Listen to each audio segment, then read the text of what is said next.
구독, 알림 설정까지 부탁드립니다. 오늘도 우리 사는 이야기 찾아주셔서 감사합니다. 사연자분이 보내주신 이야기 시작해볼게요. 무엇 하나 볼 것 없는 저에게는 남들이 다 부러워하는 아내가 있습니다.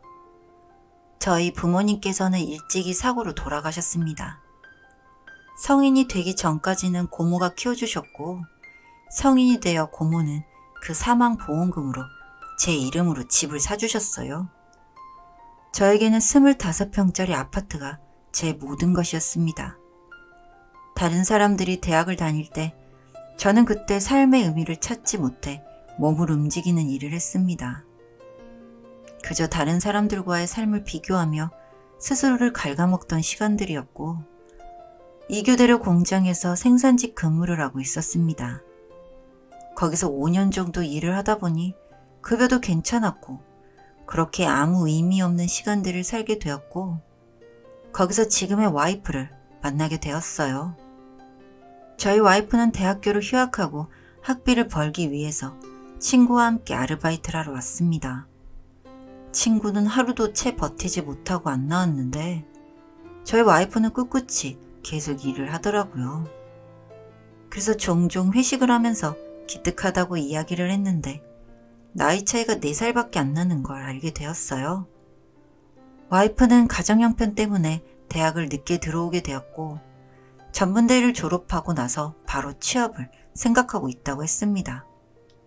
나이 많은 공장 사람들 중에 몇 명 있던 또래들끼리 저희는 자주 어울려 다녔습니다. 주야 교대를 마치고 24시 고깃집에서 술을 먹기도 하고 다 같이 영화를 보러 가기도 하고요. 그렇게 2달 정도 되는 시간을 거의 매일 붙어 다니다 보니 저는 와이프에게 마음이 생기기 시작했고, 와이프가 일을 그만두는 날 고백을 하여 만나게 되었습니다. 제 인생의 첫 연애였기 때문에 저는 아내의 말이 법이라고 생각을 하며 연애를 했고, 1년 정도 만났을 무렵 결혼을 하고 싶다는 와이프의 말에 결혼을 했습니다. 결혼을 하기에는 조금 이른 나이였지만 저는 정말 너무 외로웠고, 그런 인생에서 한 줄기 빛 같던 와이프를 저는 포기할 수 없었어요. 처가댁에 인사를 가던 날 저는 저의 식구가 아닌 사람이 절 위해 따뜻한 밥을 해준 것에 감동해서 그 자리에서 울었고, 장모님은 그런 저를 안아주셨습니다. 그리고 그런 장모님을 위해서 저는 결혼을 할 때 좋은 선물을 했어요. 친구 하나 없는 제가 일을 하면서 할 수 있는 건 소소하게 휴대폰 게임에 현금을 충전하는 것과 그냥 모으는 것밖에 없어서 그런 대로 여유자금이 있었거든요. 제가 다행히 집도 있어서 제 집에서 와이프와 신혼생활을 시작했고, 정말 모든 게 완벽하고 따뜻했습니다. 여보, 이번에 장모님 모시고 나들이라도 다녀올까? 응? 그럴까? 여보가 먼저 그렇게 말해줘서 너무 고마워. 처음에는 장모님을 챙기는 제 모습에 와이프도 고마워했고, 저도 그런 순간들이 너무 기뻤습니다. 그런데 호의가 계속되면 그게 권리인 줄 안다고 했던가요? 점점 처가댁 식구들은 변하기 시작했어요. 저희 와이프가 맞이라서 밑으로 처제가 둘이 있는데 처제들이 자주 놀러도 오며 편하게 지내고 있었는데, 처제들이 언젠가부터 저에게 돈을 요구하더라고요. 처음에는 생일날 기프티콘을 줬더니 이런 거보다는 그냥 용돈이 더 좋다고, 사고 싶은 게 있다고 해서 용돈을 몇 번 준 적이 있었는데, 그 이후부터는 무슨 날이 아니더라도 저희 집에 놀러를 왔다가 돌아가는 길에 저를 빤히 쳐다보며 용돈을 달라는 듯한 뉘앙스를 풍긴다거나 뭘 사고 싶다고 링크를 보내요. 이걸로 와이프에게 한번 이야기를 한 적이 있는데, 와이프가 무리되는 선 아니면 사주라길래 사준 적도 꽤 됩니다. 어린 동생들이야 멋모르고 갖고 싶은 게 많으니 그럴 수 있다고 생각을 했어요. 그런데 얼마 전 장모님께서 저에게 따로 커피 한 잔을 하자고 하시더군요. 김서방, 결혼한 지 얼마 되지도 않았는데 이런 말 하니 미안하네. 혹시 모아둔 돈 좀 있을까? 네? 내가 갑상선암에 걸렸다고 하더라고. 애들한테 말하자니 걱정할 것 같고 마땅히 보험을 들어둔 것도 없어서. 저는 암에 걸린 장모님을 위해 병원비를 드리고 아내 모르게 보약도 챙겨주면서 제가 할 수 있는 한 최선으로 장모님의 몸이 회복되기를 기다렸습니다. 병원에도 함께 모시고 가려고 했는데 마음이 불편하다고 한사코 거절하셔서 수술이 끝난 뒤 찾아뵙게 되었고 장모님은 이제 다 나은 것 같다며 고맙다고 하셨어요. 저는 이제 우리도 가족이니 그럴 수 있다고 미안해하지 말라고 말씀을 드렸습니다. 그리고 얼마 뒤 막내 처제가 대학에 입학을 했습니다. 좋은 대학은 아니었지만 축하한다는 말을 했는데 처제가 입학 선물로 고가의 노트북을 달라고 하더라고요. 그래서 고가라 부담스럽다고 말했더니 처제는 토라져서 가족끼리 그런 것도 못 해주냐고 말을 했고 이 문제로 얼마 뒤 아내에게 전화가 왔어요. 여보, 노트북 하나 사주면 안 돼? 우리 이번 달에 할부 나가는 게 많아서 무리야. 노트북도 할부로 하면 되지. 애가 얼마나 실망하겠어. 이제 성인인데 돈 모아서 사겠지. 나는 적당한 선에서 다른 거 사주려고. 아내는 이상하게 화를 내더니 나중에는 제 카드로 본인이 사서 선물을 줬고 그 문제로 처음으로 다투게 되었습니다. 싸움의 요지는 우리 가족들한테 돈 쓰는 게 아깝냐고 하면서 아내의 일방적인 분풀이였고요. 그런 게 아니라고 제가 아무리 말을 해도 아내는 귀담아 듣지 않았습니다. 그러면서 하는 말이 이렇게는 못 살겠으니 본인 가족들에게 좀 더 진심으로 대해달라고 하더라고요. 안 그러면 이혼할지도 모른다고. 아내는 저와 결혼한 이후에 집에서 쉬고 있고 제가 혼자서 돈을 벌고 있습니다. 그러면서도 처갓댁의 씀씀이는 어찌 그리 큰 건지 매월 용돈으로 50만 원씩 보내고 있고 무슨 날이면 날마다 보내고 놀러도 자주 갑니다. 물론 놀러가서 준비하고 치우고 이런 건 밖에서 남자가 해야 한다며 제가 다 하고 있고요. 그리고 가장 최근에 아내는 제 통장에 손을 대는 일을 발생했습니다. 당연히 그렇듯 통장을 해약하거나 입출금 내역이 제 휴대폰 문자 알람이 뜨는데 일을 하고 있는 중에 은행에서 문자가 왔습니다. 제가 5년간 꼬박꼬박 돈을 모으고 있던 적금이 해약되었더군요.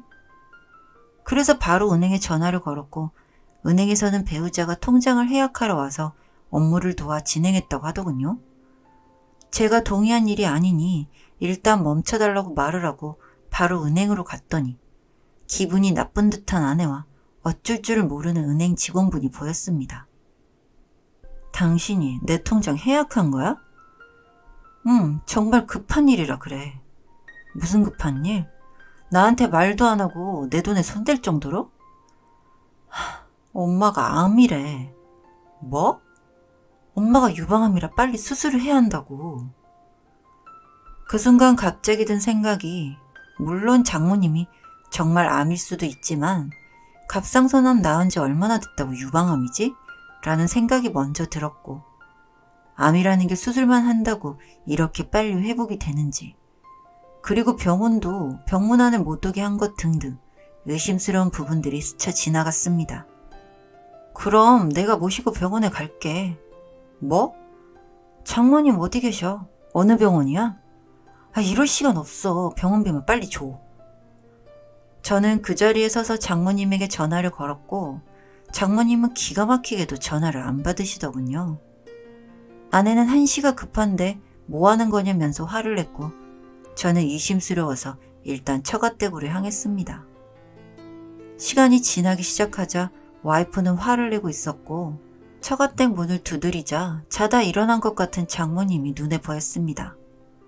그런 장모님을 보자마자 와이프는 엄마 괜찮아? 유방암 그거 바로 수술해야 한다면서 왜 여기 있어? 이렇게 말을 했고 잠시 망설이던 장모님은 짐을 싸러 왔다면서 주섬주섬 짐을 챙겼습니다. 그때 뭔가 내가 이 집안에서 호구였구나 하는 생각이 들었고 저는 그런 장모님을 병원에 모셔다 드리겠다고 말하며 짐을 들었어요. 저는 장모님을 차에 억지로 태워서 병원으로 갔습니다. 유방암 검사해주세요. 수술이 급하다고 했으니 바로 확인될 겁니다. 제 한마디에 병원은 분주해졌고 옆에선 장모님과 와이프는 안색이 파래졌어요. 내가 돈이 필요해서 그랬어. 뭐? 내가 돈이 필요해서 그랬다고. 이렇게까지 해야 해? 얼마가 필요하길래 이런 일까지 벌여. 그리고 전에 장모님 갑상선암 그것도 거짓말이지? 가족끼리 그 돈이 아까워? 뭐?